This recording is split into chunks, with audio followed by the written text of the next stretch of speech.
ನಮಸ್ಕಾರ ವೀಕ್ಷಕರೇ, ರಾಜ್ಯದ ಕೋಟ್ಯಾಂತರ ಪಿಂಚಣಿದಾರರಿಗೆ ಇವತ್ತಿನ ಅತ್ಯಂತ ಪ್ರಮುಖವಾದ ಬ್ರೇಕಿಂಗ್ ನ್ಯೂಸ್ ಒಂದನ್ನ ಹೊತ್ತು ತಂದಿದ್ದೇನೆ. ಹೌದು ವೀಕ್ಷಕರೇ, 60 ವರ್ಷದ ಮೇಲ್ಪಟ್ಟಂತಹ ಹಿರಿಯ ನಾಗರಿಕರಿಗೆ, ವಿಧವಾ ವೇತನ ಪಡಿತಾ ಇದ್ದಂತಹ ಮಹಿಳೆಯರಿಗೆ, ವಿಶೇಷ ಚೇತನರ ಅಂಗವಿಕಲರ ವೇತನವನ್ನ ಪಡಿತಾ ಇದ್ದಂತಹ ಎಲ್ಲ ಫಲಾನುಭವಿಗಳಿಗೆ ಇವತ್ತು ಭರ್ಜರಿ ಗುಡ್ ನ್ಯೂಸ್. ನೀವು ಸಂಧ್ಯಾ ಸುರಕ್ಷಾ ಯೋಜನೆ, ವಿಧವಾ ವೇತನ, ಅಂಗವಿಕಲರ ಪಿಂಚಣಿ, ಮನಸ್ವಿನಿ ಅಥವಾ ಮೈತ್ರಿ ಯೋಜನೆಯ ಫಲಾನುಭವಿಗಳಾಗಿದ್ದೀರಾ? ಹಾಗಾದ್ರೆ ಈ ಒಂದು ವಿಡಿಯೋ ನಿಮಗೆ ತುಂಬಾ ಮುಖ್ಯವಾಗಿದೆ. ಯಾಕೆಂದ್ರೆ ರಾಜ್ಯ ಸರ್ಕಾರದಿಂದ ಈ ತಿಂಗಳ ಪಿಂಚಣಿ ಹಣದ ಬಿಡುಗಡೆ ಪ್ರಕ್ರಿಯೆ ಕುರಿತು ಅತ್ಯಂತ ದೊಡ್ಡ ಅಪ್ಡೇಟ್ ಒಂದು ಹೊರಬಿದ್ದಿದೆ. ಹಲವು ದಿನಗಳಿಂದ ಕಾಯುತ್ತಿದ್ದ ಫಲಾನುಭವಿಗಳ ಖಾತೆಗಳಿಗೆ ಈಗಾಗಲೇ ಹಣ ಜಮಾ ಆಗಲು ಶುರುವಾಗಿದೆ. ಆದರೆ ನಿಮ್ಮ ಖಾತೆಗೆ ಹಣ ಬಂದಿದೆಯಾ ಇಲ್ವಾ? ಒಂದು ವೇಳೆ ಬರದೇ ಇದ್ದರೆ ಅದಕ್ಕೆ ಕಾರಣವೇನು? ಈ ತಿಂಗಳ ಪಿಂಚಣಿ ಹಣ ಜಮೆ, ಇದರ ಬಗ್ಗೆ ಭರ್ಜರಿ ಗುಡ್ ನ್ಯೂಸ್ ಜೊತೆಗೆ ಒಂದು ಲೇಟೆಸ್ಟ್ ಆಗಿರುವಂತಹ ಅಪ್ಡೇಟ್ ಕೂಡ ಬಂದಿದೆ. ಬನ್ನಿ ಅದೇನಂತ ತಿಳಿಸಿಕೊಡ್ತೇನೆ. ಪಿಂಚಣಿ ಪಡೆಯುತ್ತಿರುವ ಎಲ್ಲ ಪಿಂಚಣಿದಾರರಿಗೆ, ಹಿರಿಯ ನಾಗರಿಕರಿಗೆ, ಅಂಗವಿಕಲರಿಗೆ, ವಿಧವಾ ವೇತನ ಪಡಿತಾ ಇದ್ದಂಥವರಿಗೆ ನೋಡಿ ವೀಕ್ಷಕರೇ, ಮೊದಲನೆಯದಾಗಿ ಅತ್ಯಂತ ಪ್ರಮುಖವಾದ ವಿಚಾರಕ್ಕೆ ಬರೋಣ. ರಾಜ್ಯದ ಬಹುತೇಕ ಪಿಂಚಣಿದಾರರಿಗೆ ಈಗಾಗಲೇ ಜುಲೈ ತಿಂಗಳ ಪಿಂಚಣಿ ಹಣ ಅವರ ಬ್ಯಾಂಕ್ ಖಾತೆಗಳಿಗೆ ನೇರವಾಗಿ ಜಮೆ ಆಗ್ತಾ ಇರುವಂಥದ್ದು. ಹೌದು, ಡಿಬಿಟಿ ಮೂಲಕ ಸರ್ಕಾರವು ಹಣವನ್ನ ವರ್ಗಾವಣೆ ಮಾಡಿದೆ. ಕಳೆದ ಒಂದು ವಾರದಿಂದಾನೂ ಕೂಡ ನಿಮ್ಮ ಖಾತೆಗಳಿಗೆ ಹಣ ಬರ್ತಾ ಇದೆ. ನಿಮ್ಮ ಖಾತೆಗಳನ್ನು ಒಮ್ಮೆ ಚೆಕ್ ಮಾಡಿಕೊಳ್ಳಿ. ಆದರೆ ಇಲ್ಲೊಂದು ದೊಡ್ಡ ಟ್ವಿಸ್ಟ್ ಇದೆ.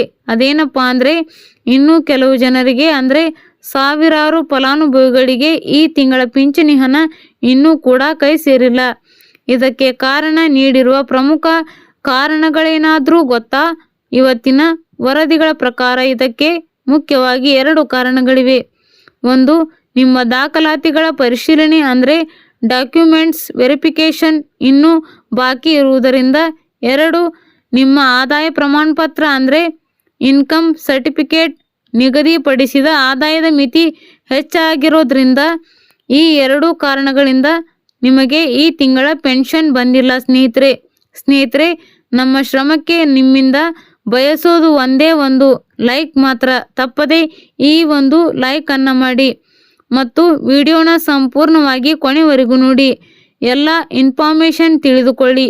ಹೌದು ವೀಕ್ಷಕರೇ, ಸರ್ಕಾರದ ನಿಯಮಾವಳಿಯ ಪ್ರಕಾರ ಯಾರೆಲ್ಲ ಆದಾಯ ಮಿತಿಗಿಂತ ಹೆಚ್ಚು ಆದಾಯ ಹೊಂದಿದ್ದಾರೋ ಅಥವಾ ಯಾರು ದಾಖಲಾತಿಗಳು ಸರಿಯಾಗಿ ಲಿಂಕ್ ಆಗಿಲ್ಲವೇ ಅಂಥವರ ಹಣವನ್ನು ಸದ್ಯಕ್ಕೆ ತಡೆ ಹಿಡಿಯಲಾಗಿದೆ. ಆದರೆ ಗಾಬರಿಯಾಗಬೇಡಿ. ಒಂದು ವೇಳೆ ನಿಮಗೆ ಈ ರೀತಿಯ ಯಾವುದೇ ಸಮಸ್ಯೆ ಇಲ್ಲದಿದ್ದರೆ, ನಿಮ್ಮ ದಾಖಲಾತಿಗಳೆಲ್ಲ 100ಕ್ಕೆ 100 ಸರಿಯಾಗಿದ್ದರೆ ಇನ್ನೂ ಕೆಲವು ದಿನಗಳಲ್ಲಿ ಬಾಕಿ ಇರುವವರೆಗೂ ಕೂಡ ಹಣ ಜಮೆ ಆಗುತ್ತದೆ ಎಂದು ಅಧಿಕಾರಿಗಳು ತಿಳಿಸಿದ್ದಾರೆ. ಇನ್ನು ವಿಶೇಷ ಏನೆಂದರೆ, ಈ ಸ್ಟೇಟಸ್ ಪರಿಶೀಲನೆಯನ್ನು ಕೇವಲ ಒಬ್ಬರು ಇಬ್ಬರಲ್ಲ, ಸಂಧ್ಯಾ ಸುರಕ್ಷಾ ಯೋಜನೆ, ವೃದ್ಧರು, ವಿಧವಾ ವೇತನ ಪಡೆಯುವ ಮಹಿಳೆಯರು, ಅಂಗವಿಕಲರು, ಪಿಂಚಣಿ ಪಡೆಯುವವರು, ಮನಸ್ವಿನಿ ಹಾಗೂ ಮೈತ್ರಿ ಯೋಜನೆಯ ಎಲ್ಲ ಫಲಾನುಭವಿಗಳು ಕೂಡ ಕಡ್ಡಾಯವಾಗಿ ಮಾಡಿಕೊಳ್ಳಲೇಬೇಕು. ಚಿನ್ನದ ಅಂಗಡಿಯ ಬೋರ್ಡ್ ನೋಡಲು ಹೆದರುತ್ತಿದ್ದ ಜನ ಸಾಮಾನ್ಯರಿಗೆ ಇದೀಗ ಮಾರುಕಟ್ಟೆಯಿಂದ ಬಂಪರ್ ಸುದ್ದಿಯೊಂದು ಸಿಕ್ಕಿದೆ. ಹೌದು, ಕಳೆದ 2 ವಾರಗಳಿಂದ ಶುರುವಾದ ಬಂಗಾರದ ಬೆಲೆಯ ಕುಸಿತ ಈಗಲೂ ಭರ್ಜರಿಯಾಗಿ ಮುಂದುವರೆದಿದೆ. ಒಂದೇ ಸಮನೆ ರಾಕೆಟ್ ವೇಗದಲ್ಲಿ ಏರುತ್ತಿದ್ದ ಚಿನ್ನದ ಬೆಲೆಗೆ ಈಗ ಬ್ರೇಕ್ ಬಿದ್ದಿದ್ದು ಗ್ರಾಹಕರು ನೆಮ್ಮದಿಯ ನಿಟ್ಟುಸಿರು ಬಿಡುವಂತಾಗಿದೆ. ಮುಂದಿನ ತಿಂಗಳುಗಳಲ್ಲಿ ಬರುವ ಹಬ್ಬ ಹರಿದಿನಗಳು ಹಾಗೂ ಶುಭ ಕಾರ್ಯಗಳಿಗೆ ಆಭರಣ ಮಾಡಿಸಲು ಕಾಯುತ್ತಿದ್ದವರಿಗೆ ಇದೊಂದು ಆಶಾಕಿರಣವೇ ಸರಿ. ಯಾಕಿಷ್ಟು ದಿಢೀರ್ ಕುಸಿತ? ಇದರ ಅಸಲಿ ಗುಟ್ಟೇನು ಗೊತ್ತಾ? ಮಾರುಕಟ್ಟೆ ತಜ್ಞರ ವಿಶ್ಲೇಷಣೆಯ ಪ್ರಕಾರ ಜಾಗತಿಕ ಆರ್ಥಿಕ ನೀತಿಗಳಲ್ಲಿನ ದಿಢೀರ್ ಬದಲಾವಣೆ ಹಾಗೂ ಡಾಲರ್ ಮೌಲ್ಯದ ಏರಿಳಿತವೇ ಈ ಕುಸಿತಕ್ಕೆ ಪ್ರಮುಖ ಕಾರಣ. ಜಾಗತಿಕ ಮಟ್ಟದ ಬೃಹತ್ ಹೂಡಿಕೆದಾರರು ಚಿನ್ನದ ಮೇಲಿನ ತಮ್ಮ ಹೂಡಿಕೆಯನ್ನ ಹಿಂದಕ್ಕೆ ಪಡೆದು ಹೆಚ್ಚು ಲಾಭದಾಯಕವಾಗಿರುವ ಷೇರು ಮಾರುಕಟ್ಟೆಯತ್ತ ಮುಖ ಮಾಡುತ್ತಿದ್ದಾರೆ. ಇದರಿಂದಾಗಿ ಅಂತಾರಾಷ್ಟ್ರೀಯ ಮಾರುಕಟ್ಟೆಯಲ್ಲಿ ಚಿನ್ನಕ್ಕೆ ಬೇಡಿಕೆ ಕಡಿಮೆಯಾಗಿ ಬೆಲೆ ಪಾತಾಳಕ್ಕೆ ಕುಸಿಯುತ್ತಿದೆ. ಆದರೆ ವೀಕ್ಷಕರೇ, ಬೆಲೆ ಕಮ್ಮಿ ಆಯ್ತಲ್ಲ, ಇದೇ ಒಳ್ಳೆ ಟೈಮ್ ಅಂತ ಈಗಲೇ ಅವಸರ ಮಾಡಿ ಜ್ಯುವೆಲ್ಲರಿ ಶಾಪ್ ಕಡೆ ಓಡಬೇಡಿ. ಯಾಕೆ ಗೊತ್ತಾ? ಆರ್ಥಿಕ ವಿಶ್ಲೇಷಕರ ಪ್ರಕಾರ ಮುಂಬರುವ ದಿನಗಳಲ್ಲಿ ಚಿನ್ನದ ದರದಲ್ಲಿ ಇನ್ನಷ್ಟು ಭಾರೀ ಕುಸಿತವಾಗುವ ಲಕ್ಷಣಗಳು ನಿಶ್ಚಲವಾಗಿದೆ.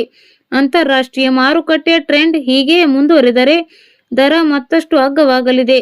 ಹಾಗಾಗಿ ನಿಮ್ಮ ಕಷ್ಟದ ಹಣಕ್ಕೆ ತಕ್ಕ ಮೌಲ್ಯ ಸಿಗಬೇಕಾದರೆ ಆತುರ ಪಡದೆ ಇನ್ನೂ ಕೆಲವು ದಿನಗಳ ಕಾಲ ಕಾದು ನೋಡುವುದು ಅತ್ಯುತ್ತಮ ನಿರ್ಧಾರ. ಈಗಲೇ ಕೊಂಡರೆ ನೀವು ಮುಂದೆ ಸಿಗಬಹುದಾದ ದೊಡ್ಡ ಲಾಭದಿಂದ ವಂಚಿತರಾಗಬಹುದು. ಸ್ನೇಹಿತರೆ, ನಿಮ್ಮ ಪ್ರಕಾರ 1 ಗ್ರಾಂ ಚಿನ್ನದ ಬೆಲೆ ಎಷ್ಟು ರೂಪಾಯಿಗೆ ಬಂದು ನಿಂತರೆ ಸಾಮಾನ್ಯ ಮತ್ತು ಮಧ್ಯಮ ವರ್ಗದ ಜನರಿಗೆ ಕೊಳ್ಳಲು ಯಾವುದೇ ಹೊರೆಯಾಗುವುದಿಲ್ಲ? ನಿಮ್ಮ ನಿಖರವಾದ ಲೆಕ್ಕಾಚಾರವನ್ನು ಕಮೆಂಟ್ ಬಾಕ್ಸ್ನಲ್ಲಿ ಮರೆಯದೆ ಹಂಚಿಕೊಳ್ಳಿ. ಬನ್ನಿ ಹಾಗಾದರೆ ತಡ ಮಾಡದೆ ಇವತ್ತಿನ ಚಿನ್ನ ಮತ್ತು ಬೆಳ್ಳಿಯ ನಿಖರ ರೇಟ್ ಮಾರುಕಟ್ಟೆಯಲ್ಲಿ ಎಷ್ಟಿದೆ ಅಂತ ನೋಡೋಣ. ಅದಕ್ಕೂ ಮುನ್ನ ಈ ಮಾರುಕಟ್ಟೆ ಏರಿಳಿತಗಳಿಗೆ ಪ್ರಮುಖ ಕಾರಣವಾಗಿರುವ ಅಮೆರಿಕದ ಡಾಲರ್ ಎದುರು ನಮ್ಮ ಭಾರತೀಯ ರೂಪಾಯಿಯ ಇಂದಿನ ಮೌಲ್ಯ ಎಷ್ಟಿದೆ ಅನ್ನೋದನ್ನ ಮೊದಲಿಗೆ ನೋಡೋಣ. ನಿನ್ನೆ ಒಂದು USA ಡಾಲರ್ಗೆ ರೂಪಾಯಿ ಮೌಲ್ಯ 96 ರೂಪಾಯಿ 30 ಪೈಸೆ ಇತ್ತು. ಇಂದು ಒಂದು USA ಡಾಲರ್ಗೆ ರೂಪಾಯಿ ಮೌಲ್ಯ 96 ರೂಪಾಯಿ 50 ಪೈಸೆ ಆಗಿದೆ.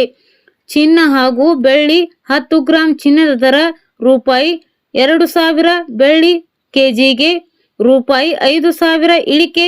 ಲಾಭದ ಗಳಿಕೆಗಾಗಿ ವರ್ತಕರು ಅಮೂಲ್ಯ ಲೋಹಗಳನ್ನು ಮಾರಾಟ ಮಾಡಲು ಮುಂದಾಗಿದ್ದರಿಂದ ಇಲ್ಲಿನ ಶನಿವಾರ ಪೇಟೆಯಲ್ಲಿ ಚಿನ್ನ ಮತ್ತು ಬೆಳ್ಳಿ ದರ ಇಳಿದಿದೆ. 99.9% ಪರಿಶುದ್ಧತೆಯ 10 ಗ್ರಾಂ ಚಿನ್ನದ ದರವು ರೂಪಾಯಿ 2000 ಇಳಿಕೆಯಾಗಿ ರೂಪಾಯಿ 1,47,200ರಂತೆ ಮಾರಾಟವಾಗಿದೆ. ಬೆಳ್ಳಿ ದರವು ಕೆಜಿಗೆ ರೂಪಾಯಿ 5,000 ಕಡಿಮೆಯಾಗಿ ರೂಪಾಯಿ 2,24,700ಕ್ಕೆ ಇಳಿದಿದೆ ಎಂದು ಅಖಿಲ ಭಾರತ ಸರಾಫ್ ಅಸೋಸಿಯೇಷನ್ ತಿಳಿಸಿದೆ. ರಾಜ್ಯದ